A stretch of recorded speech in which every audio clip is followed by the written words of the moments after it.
Hi there, and let me give you a more advanced demonstration of the Zone Capture Coalition class as part of the Moose framework for DCS World. I've taken the previous demonstration in the introduction video and I've enhanced it a bit. So what I've done is I've actually created a dynamic in an attack zone, which is this circle here, and it's in the initial phase it will be occupied by 2 red units, and the ownership of the attack zone will be the Red Coalition. But what I want to achieve now is that both blue and red will continuously attack the zone depending on the ownership of the zone. So when the zone is red, owned by red, then blue will attack it. And when the zone is owned by blue, then red will attack it. I want the attack to be happening from these blue or red tanks and from these red or blue helicopters here that will fly into the zone and attack it. On top, what I also want to do is I would like to send messages of the current zone status towards the blue coalition and the red coalition. So let me walk you quickly through the naming of the objects that are defined. So I created a red class red tanks that are consisting of BMP3s and MT90s. And I got the blue tanks here, a group that is contained of M1A2 Abrams. I got a red helicopter here. Right, red helicopters, and then I got blue helicopters, and all of these classes, all of these 4 are late activated. All right, and this is the initial setup. Near Sukhumi and Kobuleti, I've added 2 headquarters, a red HQ and a blue HQ group, which represent the headquarters communications. So the first thing that I'm going to do is I'm going to set up the command centers, and for that I'm doing a do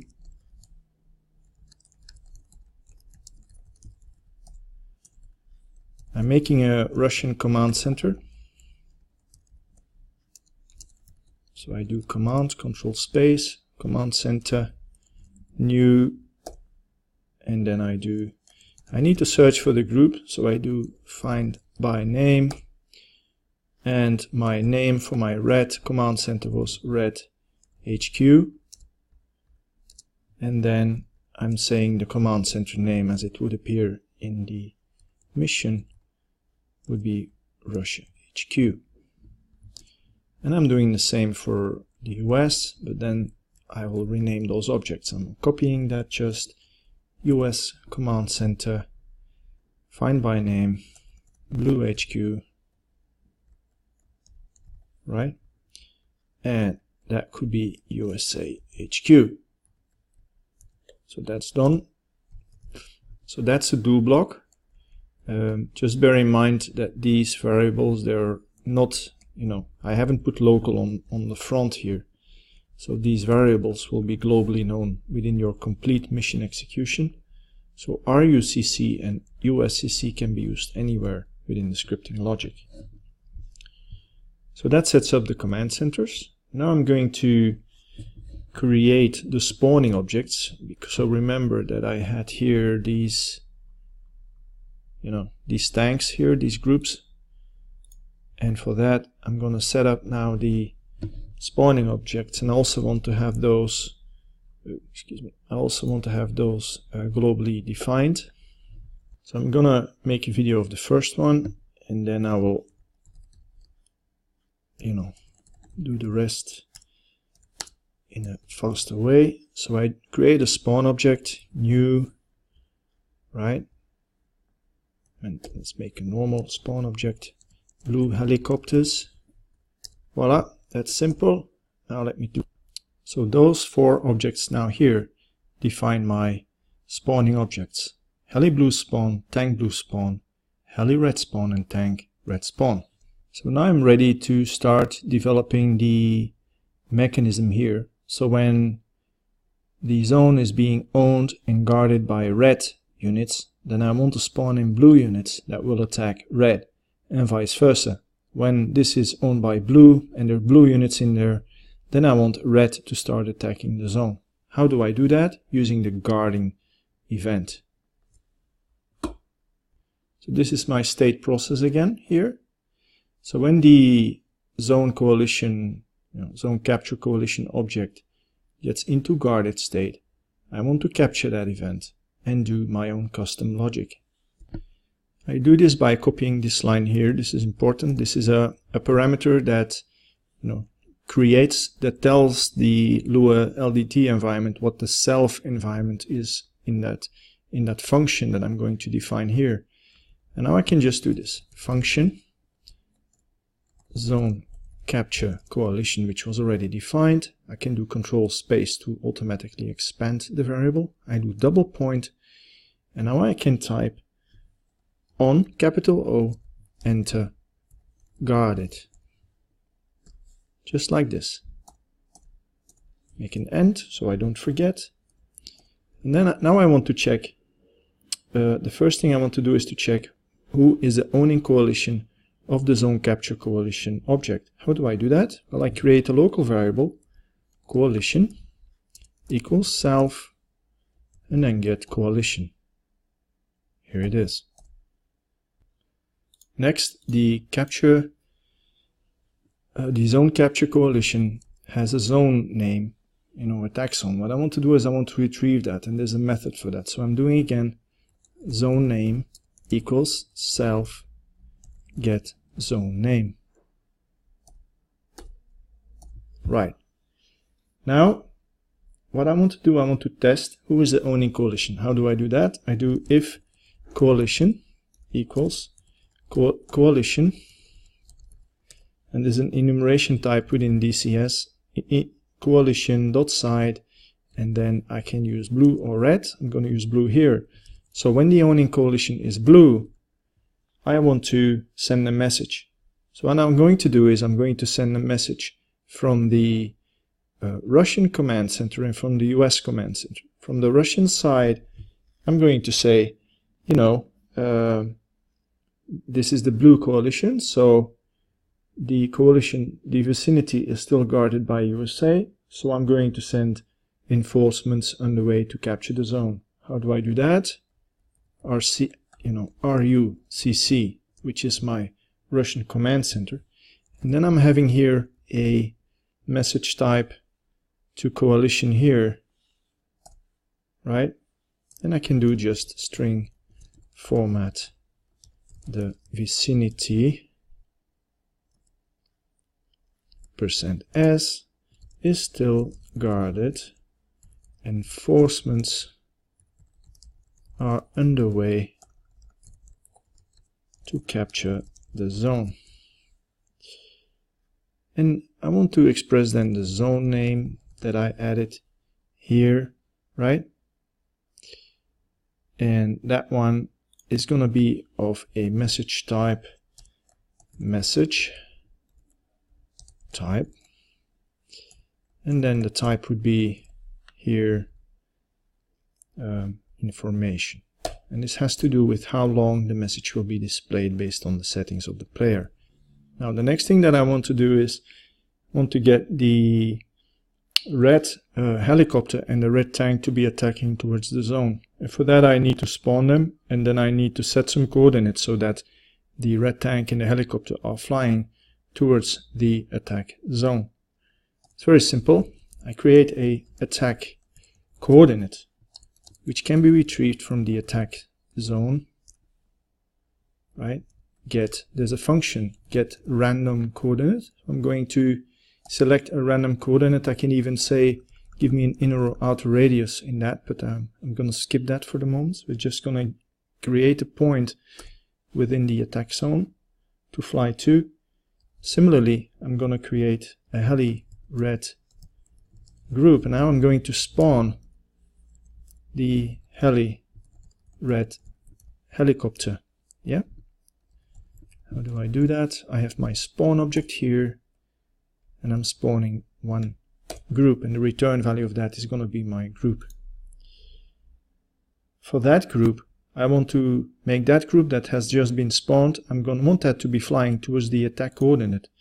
And for that I need to do a little bit of homework. It's a bit more complicated, and I think this video helps you to understand an aspect of what the Moose framework can do for you. So what I'm going to do is I'm going to create a helicopter red coordinate, which is the current position of the spawned helicopter. So I do helicopter get group, and there's again a function called get coordinate that retrieves the coordinate of the current position of the helicopter. And now I need to do something special. Now I need to create two waypoints, and this is how DCS is working. The first waypoint is the current position of the helicopter, and the second one would be the position to where the helicopter needs to fly to.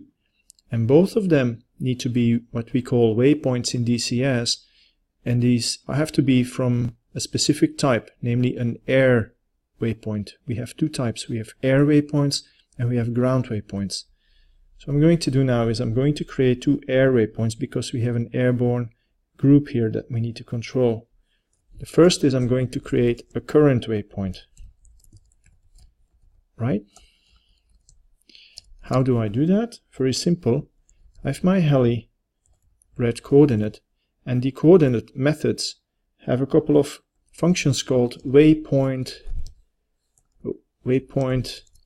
And you see that here. Waypoint turning point, because these are in the air, and I can just click on those, and I need to give an altitude type, which is a coordinate waypoint altitude type, and then I click on radio, which means radio altitude, and a current speed, which is not so important, but I just need to say, you know, the helicopter is flying, let's say, at 60 kilometers per hour, or 150, let me put here. It's better.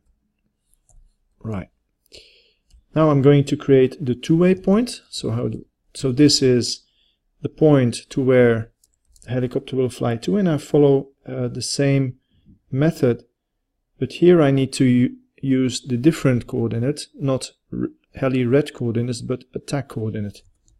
This is the position of the two coordinate, right? So then waypoint air, and here I also want to do a turning point because I just want to fly towards there, and I need to give an altitude type. Yep.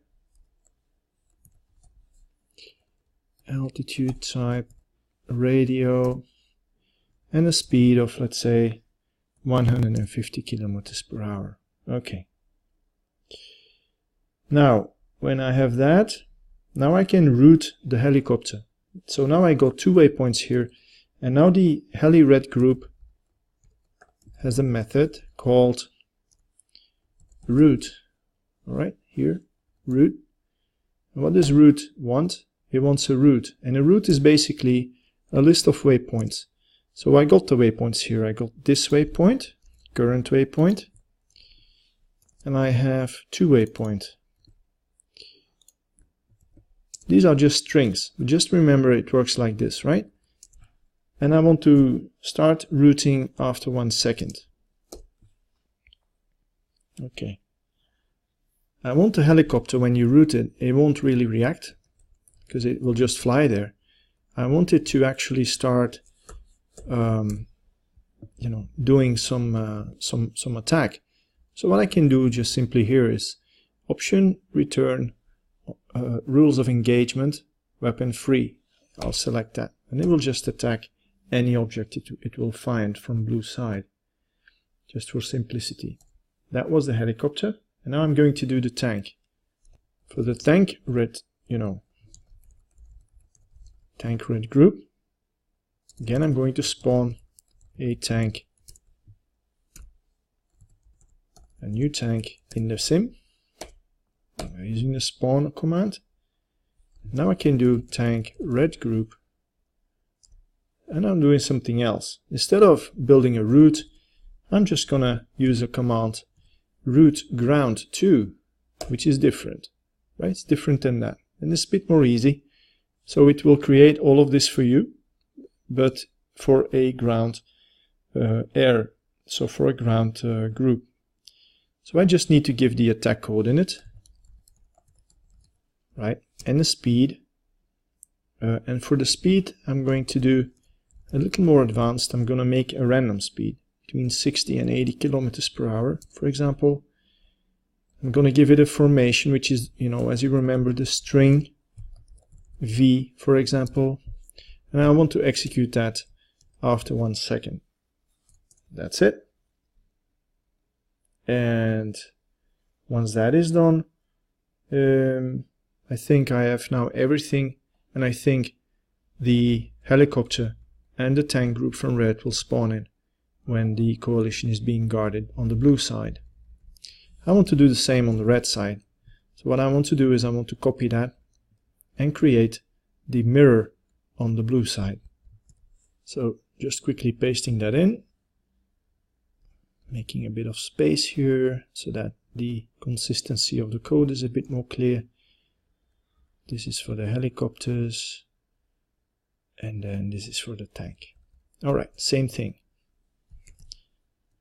Now when we have that, now I can start testing this, but there's a little thing here that I missed. It should be on enter, capital on enter guard, right? Like this.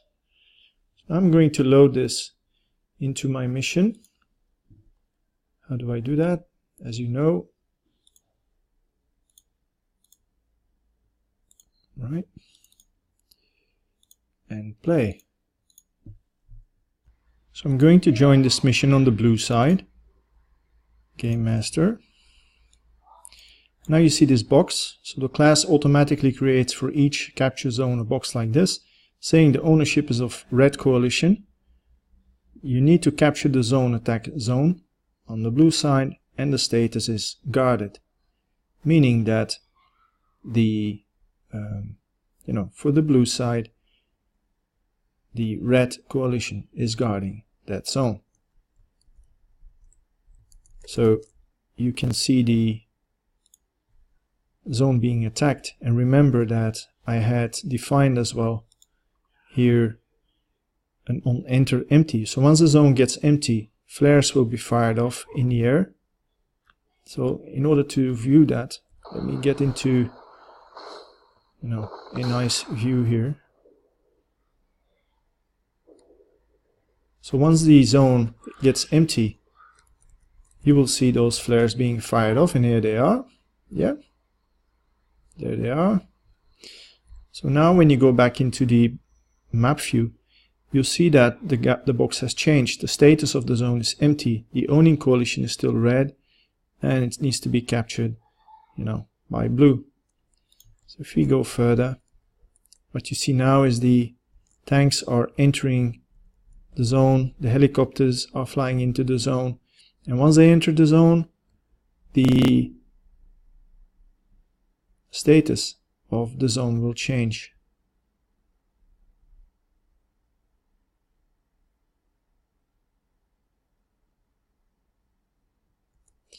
Right now, the zone now has been captured. So now the red ones, the blue ones have entered the zone, and then the zone now is transitioned from ownership. So the coalition, the owning coalition is now blue. It's guarded by blue, and our logic is working because now we spawned in a couple of red tanks here that are being killed by these blue helicopters. Just bear in mind that these ones here are also arriving. So let's see what happens now.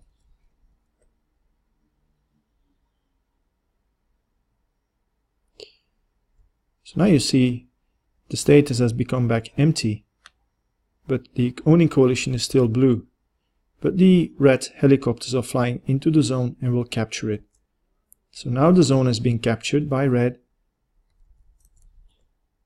and it will get guarded soon. And because it got guarded, blue now is spawning in new units. And the red helicopters are also flying into the zone. Voila.